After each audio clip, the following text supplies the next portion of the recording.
Bonjour à tous et bienvenue dans Metamorphosis School, l'école de la transformation. Alors oui, nous sommes déjà à la fin de notre semaine de l'école de la sanctification.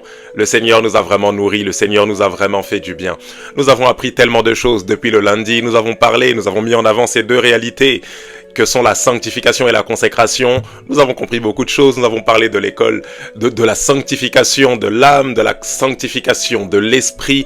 Nous avons parlé des implications de la vie de sanctification et le Seigneur nous a vraiment fait du bien. Alors que nous sommes en train de clôturer tout doucement et je suis sûr que vous avez comme moi été passionné par ce sujet, par cette vérité spirituelle que nous devons vivre au quotidien qu'est la vie de sanctification et que vous êtes un peu triste de terminer cette semaine, le Seigneur nous donne de clôturer aujourd'hui avec cet élément qui est à la fois important mais qui sera en même temps pour nous comme un tremplin vers l'enseignement de la semaine prochaine, à savoir la sanctification du corps et ses implications. Nous allons voir aujourd'hui le dernier palier, le dernier niveau de sanctification qu'est la sanctification du corps. Nous allons rentrer dans le vif du sujet, mais comme à notre habitude, avant de commencer, bien évidemment, nous allons prier. De là où tu es, incline simplement la tête avec moi et rends simplement grâce à Dieu. Excellent Père de grâce, merci. Parce que tu es saint, tu nous appelles à la vie de sanctification. Parce que l'Esprit Saint habite en nous, ce même esprit que tu nous as communiqué, tu nous l'as donné pour que nous puissions marcher conformément à la nature sainte que cet esprit nous a conférée. Voilà pourquoi nous te disons merci, parce que ces enseignements résonnent dans nos cœurs comme des rappels ou des appels à la sainteté que nous possédons déjà en nous par l'œuvre de Christ. Merci de ce que tu nous as parlé et de ce que tu vas encore le faire ce soir. Inspire nos paroles et nos pensées, dirige-nous conformément à ta volonté, paralyse toute forme de distraction et nous promettons de te rendre toute la gloire. Sois élevé, sois glorifié, Père, dans le nom précieux de Jésus-Christ, notre seul Seigneur, seul Sauveur, ton Fils unique, nous t'avons prié. Que quelqu'un dise Amen, Amen, Amen. Bien évidemment, avant de poursuivre cette vidéo, tu prends le temps de la partager sur tous tes réseaux sociaux, sur X, sur Trend, sur Facebook, sur Instagram, sur TikTok, sur X, partout, sur tous tes réseaux, parce que je suis convaincu que cette vidéo pourrait édifier le maximum de personnes dans ton environnement. La sanctification du corps. Alors j'aimerais rentrer dans le vif du sujet. Vous savez que j'aime aller directement droit au but en vous disant que la sanctification du corps se fait en deux phases. La sanctification se fait en deux phases dont la première implique trois réalités ou encore trois notions. Lorsque nous parlons de la sanctification du corps, à l'intérieur de cette sanctification du corps, il y a deux phases. Et dans la première phase, il y a trois réalités. Je ne veux pas vous perdre avec mes points et mes sous-points. Pardonnez-moi pour les accidents d'enseignants. La première phase implique trois réalités. Et la première des réalités, c'est la purification de nos actions. Je répète, la première des réalités dans la sanctification du corps ou dans la première phase de la sanctification du corps, c'est la purification de nos actions. Vous devez le comprendre, vous le savez déjà, on l'a enseigné lorsque nous avons partagé dans l'école de l'esprit et que nous avons parlé de la chair. On en a parlé la semaine dernière lorsqu'on a parlé de triompher du péché et on en a parlé en début de semaine lorsque on a parlé de la sanctification de l'esprit, de la vie de sanctification tout simplement. Nous avons vu que le corps que nous possédons actuellement est pollué par la chair avec ses passions et ses désirs. Ce que l'apôtre Paul enseigne dans Galates chapitre 5, ce qu'il enseigne également dans Romains chapitre 7, lorsqu'il dit que les passions des péchés provoqués par la loi agissaient dans nos membres ou encore dans notre chair. Et lorsque, à la fin du chapitre, il dit « Lorsque je veux faire le bien, le mal est attaché à moi. Je prends plaisir à la loi de Dieu selon mon entendement, mon esprit, mon homme intérieur, mais je vois dans mes membres, dans ma chair, une autre loi qu'il appelle la loi du péché. » Rappelez-vous, faites un flashback dans l'école de l'esprit, dans Triompher du péché et également dans les enseignements de ce début de semaine. Alors nous avons compris que notre chair, nos cinq sens sont pollués littéralement par le péché. Alors qu'est-ce qui se passe au niveau de la sanctification du corps? La sanctification du corps est d'abord une conséquence de la sanctification de l'âme, parce que l'âme est le volant de notre vie. Rappelez-vous lorsque nous avons parlé de la sanctification de l'âme. L'âme donnant des directions au corps, des directives au corps qui proviennent de l'esprit, L'âme étant renouvelée en intelligence, elle impose une nouvelle dynamique au corps. Si autrefois, mon corps avait pour habitude de manifester de la colère, c'est-à-dire les émotions que je manifeste, ça se voit à travers des éclats de voix, ou si mon corps avait pour habitude de manifester la consommation à la pornographie, la séduction, toutes ces choses-là, la dépravation, étant renouvelée en intelligence au niveau de l'âme, je reçois des nouvelles directives. Mon cerveau reçoit des nouvelles directives provenant de mon esprit. Mon corps et ses 5 sens reçoivent des nouvelles directives. Du coup, mon corps obéit aux directives de l'âme. C'est ce que nous appelons la purification du corps. Ainsi, nous comprenons ici que la purification du corps consiste tout simplement en un alignement de nos actions sur ce que dicte notre âme. Notre âme dicte des informations. Rappelez-vous l'âme qui est le siège des émotions, de la pensée, de l'intelligence, de la mémoire, des sentiments.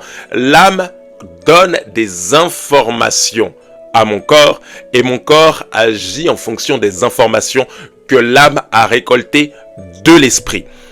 Vous devez comprendre ici que lorsqu'on parle de purification du corps, on parle tout simplement du fait que votre vie chrétienne se voit à travers vos actions. Vous êtes sauvé en esprit, renouvelé en intelligence au niveau de l'âme, ça se manifeste à travers votre corps. Vous êtes sauvé en esprit, votre relation avec Dieu est rétablie, selon qu'il est écrit que nous avons été réconciliés avec Christ. Christ nous réconcilie avec le Père, le contact étant rétabli, notre mentalité étant progressivement renouvelée par la parole de Dieu, nos actions s'alignent sur notre mentalité renouvelée. Notez que cette vie de sanctification du corps est d'abord une conséquence de la sanctification de l'âme. Vous pouvez vous sanctifier au niveau du corps parce que votre âme se sanctifie continuellement, parce que vous progressez dans la sanctification de l'âme par la méditation de la parole, par l'intériorisation de la mentalité du royaume de Dieu. Plus vous emmagasinez dans votre âme les pensées de Dieu, et plus vos pensées détermineront quelles seront vos actions futures ou quelles seront vos actions présentes. Alors la sanctification du corps consiste tout simplement à marcher conformément aux directives de l'âme régénérée par notre nature spirituelle. Je répète le schéma, vous êtes né de nouveau. Sanctifié en esprit, votre nature spirituelle communique des informations au siège de vos émotions, de vos pensées, de votre volonté, au siège de vos sentiments, qui est votre âme. Rappelez-vous, c'est l'animateur de votre vie et il anime votre vie à travers les émotions qu'il manifeste. Et étant renouvelé par votre nature spirituelle avec la méditation de la parole, parce que rappelez-vous que le langage de l'esprit, c'est la parole de Dieu. L'âme ayant suffisamment emmagasiné des paroles qui proviennent de Dieu, automatiquement, ça se traduit à travers votre corps, à travers vos actions, dans vos rapports avec les hommes, dans votre manière de réagir et d'agir en face de telle ou telle situation, en face de telle ou telle tentation. Alors la sanctification du corps implique tout simplement que votre corps se conforme à ce que vous êtes sur le plan spirituel ou sur le plan intérieur ou sur le plan invisible.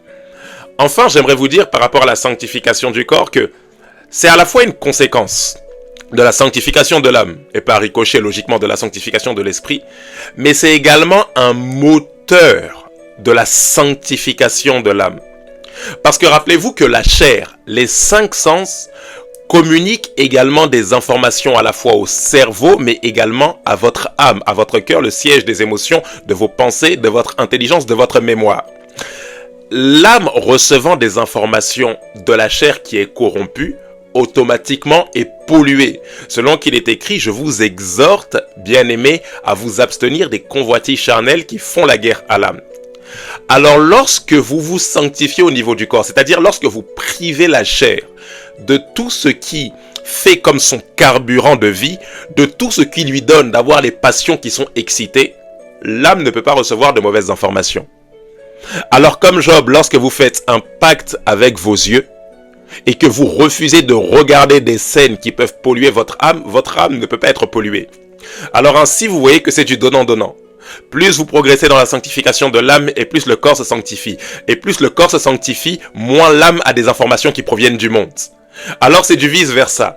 à la fois la sanctification de l'âme produit une sanctification du corps, mais la sanctification du corps accentue également la sanctification de l'âme, dans le sens où vous privez les 5 sens de ce qui font leur carburant. Du coup, ils ne peuvent pas communiquer des informations polluées, corrompues, habitées par le péché à votre âme. Et votre âme est constamment renouvelée uniquement par la parole de Dieu. La deuxième notion, toujours dans cette première phase de la sanctification du corps, c'est la guérison des maladies. C'est la guérison des maladies. Notez ceci, nous sommes sauvés, mais le corps dans lequel nous vivons est encore sous le poids de la conséquence de la faute d'Adam. C'est la raison pour laquelle, à votre nouvelle naissance, votre corps n'a pas changé. Votre corps fait toujours atchoum. Votre corps attrape toujours des grippes. Pourquoi? Parce qu'il y a une sentence qui a été prononcée sur ce corps. Lorsque Dieu a prononcé les jugements, il n'a pas maudit l'être humain, mais il dit le sol est maudit à cause de l'action que tu as posée. Mais en maudissant le corps, c'est comme si Dieu déclarait une sentence sur le corps de l'homme, parce que le corps de l'homme est également fait de la poussière de la terre. Voilà pourquoi la Bible dit que Dieu a formé l'homme de la poussière de la terre.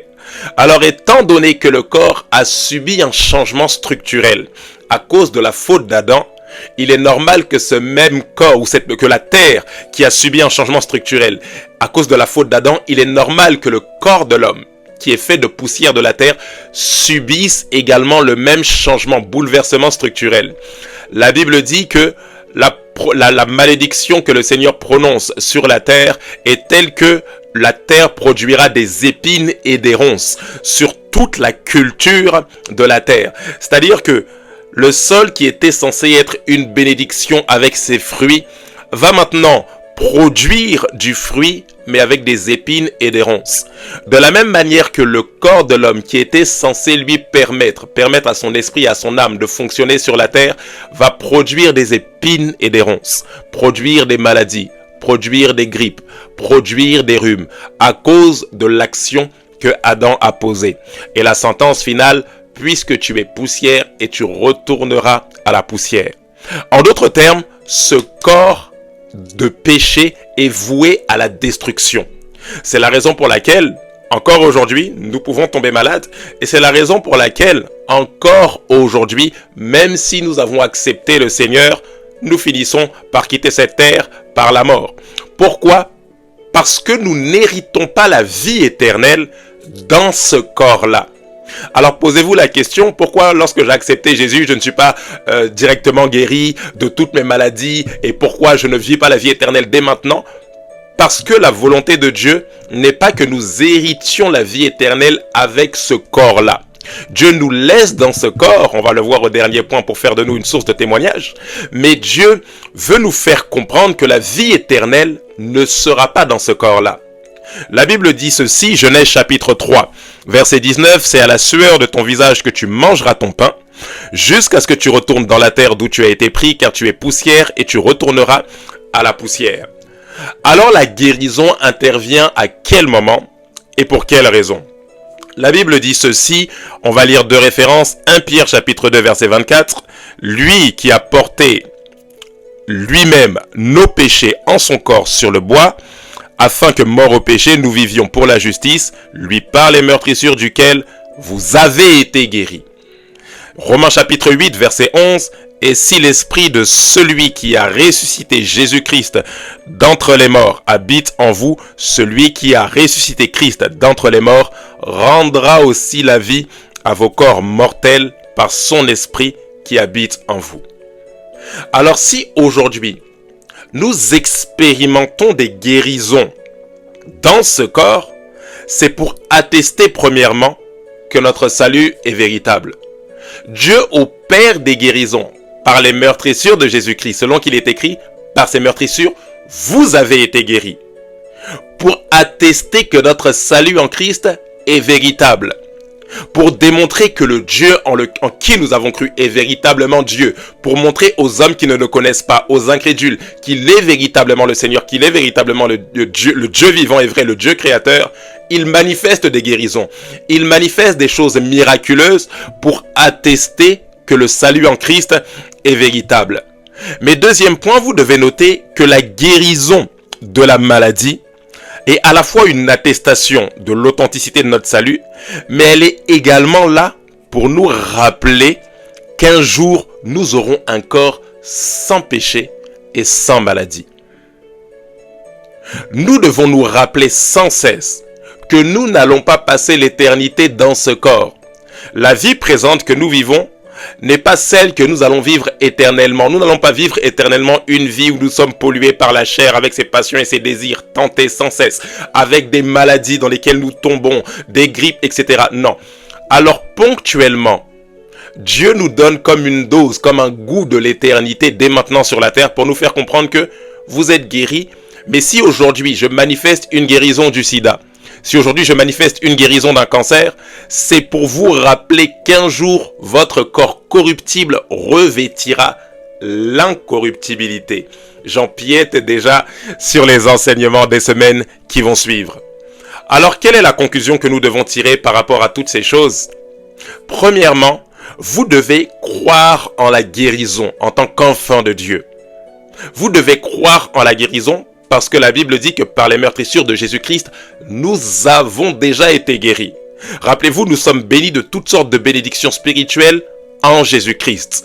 En d'autres termes, tout ce que nous voulons voir manifester dans notre vie quotidienne, nous le sommes déjà sur le plan spirituel. Voilà pourquoi j'aime le répéter sans cesse, la vie chrétienne est une vie reçue avant d'être une vie vécue. Vous la recevez par la foi et vous la manifestez ensuite dans votre quotidien. Alors, vous devez croire en la guérison parce que la Bible dit que nous avons été guéris par les meurtrissures de Christ.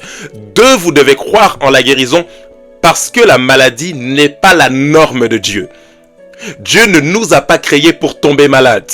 Dieu ne nous a pas créés pour que nous ayons des grippes, pour que nous ayons des cancers, pour que nous ayons des fibromes, pour que nous ayons des kystes. Mais Dieu nous a créés pour que nous soyons à son image. Et dans la norme de Dieu, dans l'ADN de Dieu, il n'y a pas la maladie.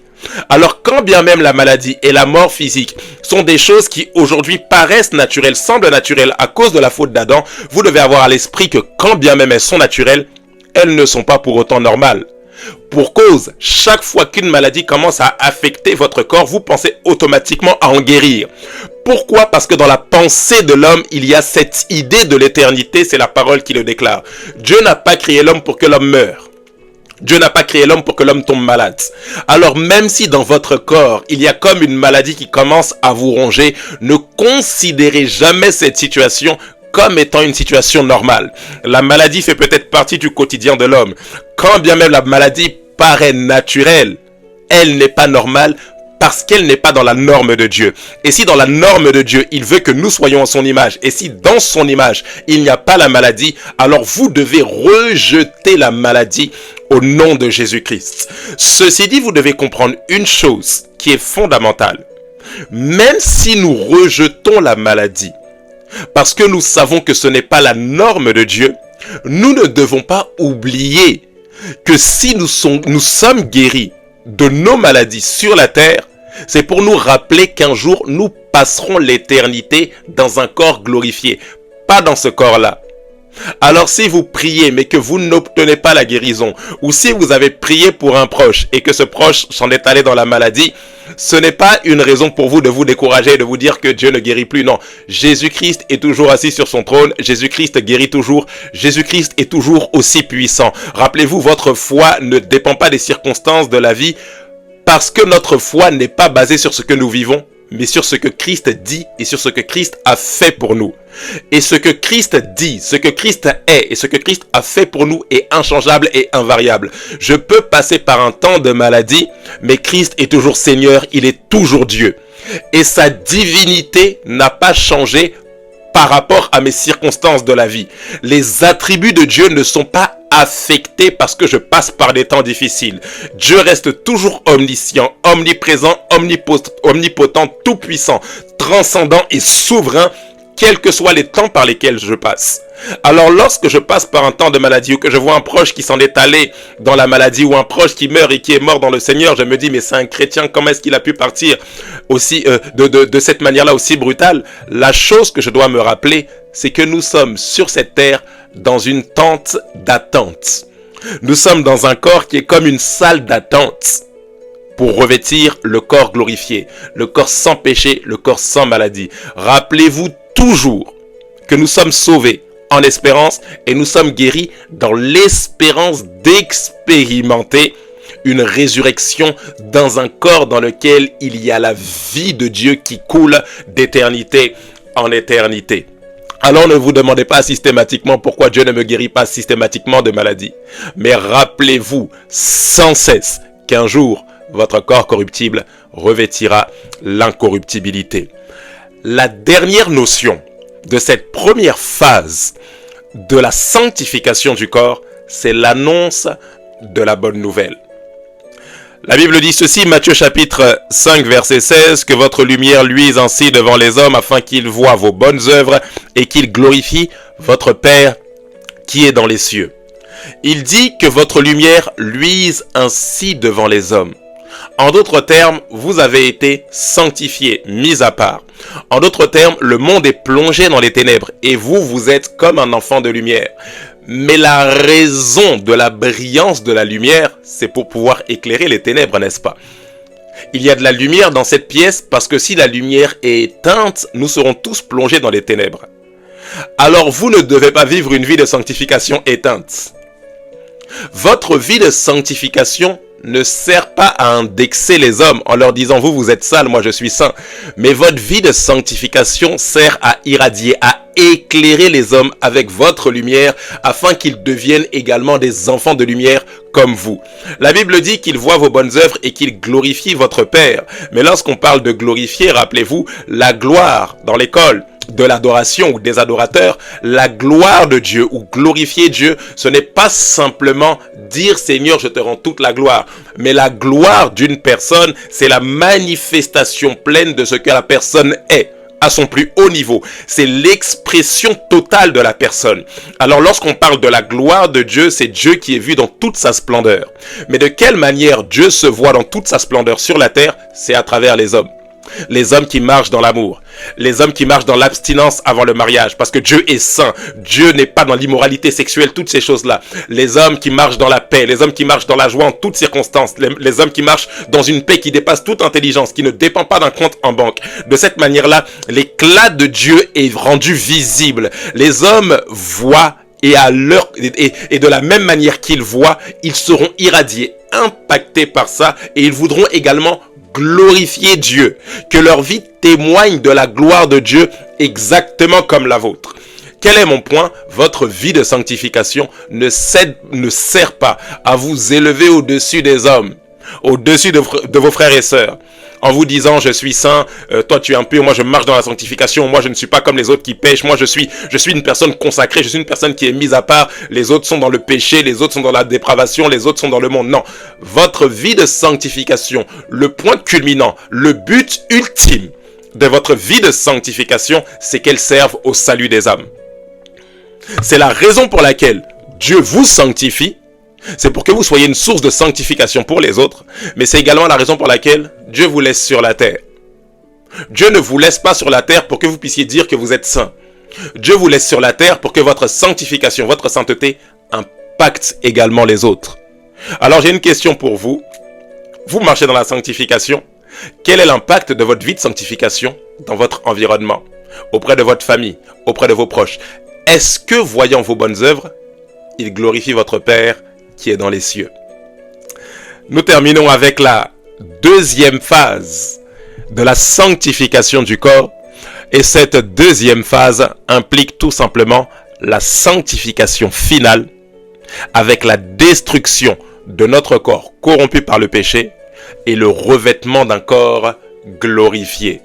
D'où on parle de ce qui se passera lorsque Christ reviendra à la fin des temps, ou lorsque Christ reviendra d'abord avec l'enlèvement et ensuite à la fin des temps. Vous devez comprendre une chose avec ce dernier point. On ne vit pas sur la terre simplement pour bien préparer notre mort, j'aime le dire. On ne vit pas sur la terre pour emmagasiner les richesses et dire que nous sommes riches, nous nous sommes bien mariés et nous pouvons bien creuser notre tombe, avoir le meilleur des cercueils qui est orné de diamants pour dire que nous sommes un riche qui a bien vécu en tant que riche et qui meurt comme un riche. Non, l'existence que nous vivons sur la terre n'est qu'une infime partie de notre existence éternelle. J'ai simplement envie de vous dire ce soir qu'il y a une vie après la mort. Et si vous êtes en Christ, la Bible dit que si c'est uniquement en cette vie que nous espérons en Christ, nous sommes les plus malheureux du monde. Alors nous ne nous attachons pas uniquement aux choses de la terre parce que nous savons que nous avons une espérance éternelle. Et un jour, nous revêtirons l'incorruptibilité. Un jour, notre corps mortel sera changé en un clin d'œil et nous revêtirons le corps glorifié. C'est l'espérance que le Seigneur nous réserve. Un jour, il n'y aura plus de maladie, il n'y aura plus de mort, il n'y aura plus de péché. Notez que cette dernière phase ou cette dernière implication de la sanctification du corps est bien évidemment réservée à ceux qui sont sauvés. Elle confirme également que notre salut en Christ est véritable parce que nous n'avons pas juste prêché pour adhérer à une philosophie ou une pensée chrétienne, mais nous avons prêché la vie pour expérimenter la vie éternelle avec Dieu. Et enfin, elle aura lieu au moment du retour de Christ. J'ai une question pour vous ce soir. Est-ce que vous avez reçu Jésus comme Sauveur et Seigneur?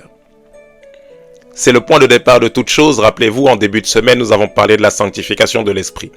Et la sanctification de l'esprit, c'est tout simplement la nouvelle naissance. Est-ce que vous avez reçu Jésus comme Sauveur et Seigneur? Jésus n'est pas une philosophie. Jésus n'est pas un rite, n'est pas un rituel. Jésus n'est pas une science. Jésus est le chemin, la vérité et la vie. Jésus est le seul chemin qui nous reconnecte à Dieu et qui nous donne d'être réconciliés afin de vivre la vie que nous sommes censés vivre non seulement sur la terre, mais de plus dans toute l'éternité. Vous avez besoin d'être connecté à l'amour de Dieu. Alors si vous n'avez pas reçu Jésus, je vais simplement vous demander à la fin de faire cette prière avec moi et de simplement inviter Jésus dans votre cœur. Alors que nous sommes en train de clôturer cette semaine, je vais tout simplement nous inviter à prier. Et si tu veux recevoir, accepter Jésus comme Sauveur et Seigneur, dis simplement ces simples paroles avec moi. Père de grâce, je veux te dire merci pour ce que j'ai entendu durant toute cette semaine ou pour ce que j'ai entendu ce soir. Je veux simplement donner ma vie à Jésus-Christ parce que je crois que Jésus est le chemin.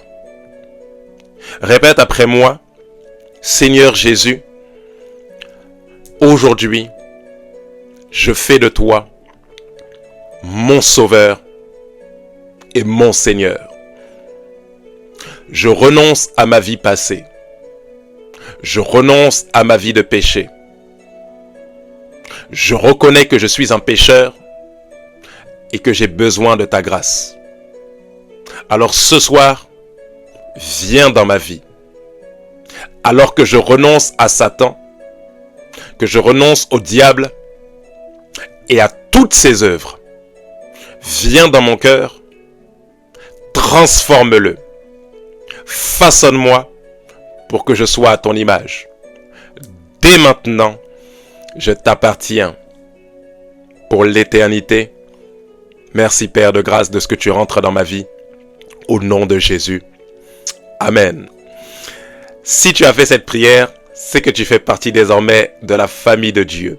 Alors n'hésite pas à nous écrire un message, soit en privé, soit en commentaire. Si tu souhaites être accompagné dans tes débuts de ta foi, nous allons prendre contact avec toi et nous allons prendre véritablement le soin de t'accompagner, de t'aider dans tes premiers débuts. Nous voulons t'encadrer, t'entourer parce que tu fais partie de la grande famille maintenant et tu ne peux pas être seul. Nous sommes une famille, nous avons besoin de nous soutenir les uns les autres et nous sommes là pour ça. Alors n'hésite pas à nous écrire si tu as fait cette prière et que tu as reçu Jésus comme Sauveur et Seigneur. Mais je termine simplement en vous disant que Jésus-Christ guérit encore aujourd'hui. Nous revêtirons un corps incorruptible dans l'éternité lorsque le Seigneur reviendra. Mais bien avant cela, le Seigneur nous donne d'expérimenter un avant-goût du ciel dès maintenant sur la terre. Alors, quelle que soit la maladie par laquelle tu passes, j'aimerais prier pour toi qui passes par un temps de maladie et simplement déclarer la guérison au nom de Jésus. Je parle à une personne qui a comme des kystes ou des fibromes et je vois ces fibromes éclater alors que tu te connectes à cette vidéo au nom de Jésus. Alors que tu es en train de suivre ce live, de là où tu es, je vois comme des kystes éclater depuis l'intérieur au nom de Jésus.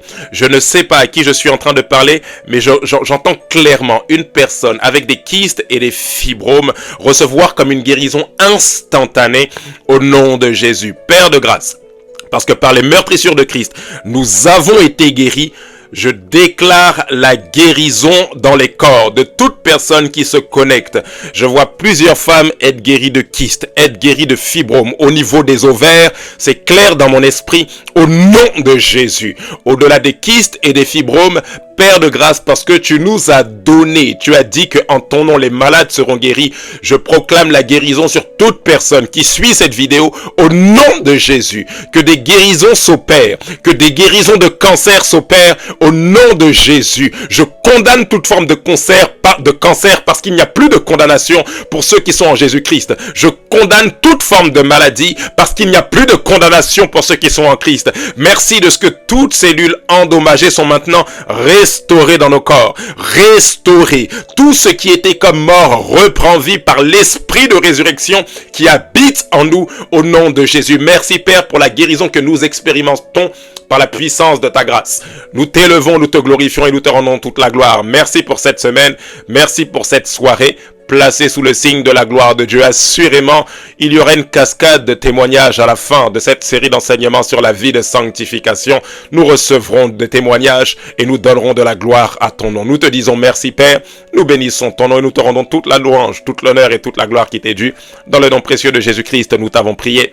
Que quelqu'un dise Amen, Amen, Amen. N'hésitez pas, avant de terminer, si vous avez expérimenté une guérison quelconque, et je suis convaincu que plusieurs personnes expérimenteront cette guérison, n'hésitez pas à nous envoyer des messages, soit via en commentaire, soit en message privé, soit via Instagram. Vous pouvez nous retrouver avec nos différents réseaux sociaux sur TikTok. Vous tapez Jean-Phil de Samiba, vous allez nous retrouver, me retrouver sur mes différents réseaux sociaux. Nous serons tellement dans la joie d'accueillir tous vos témoignages parce que nous sommes convaincus que Dieu opère encore des guérisons aujourd'hui. Je vous donne rendez-vous la semaine prochaine. Nous allons entamer une nouvelle série.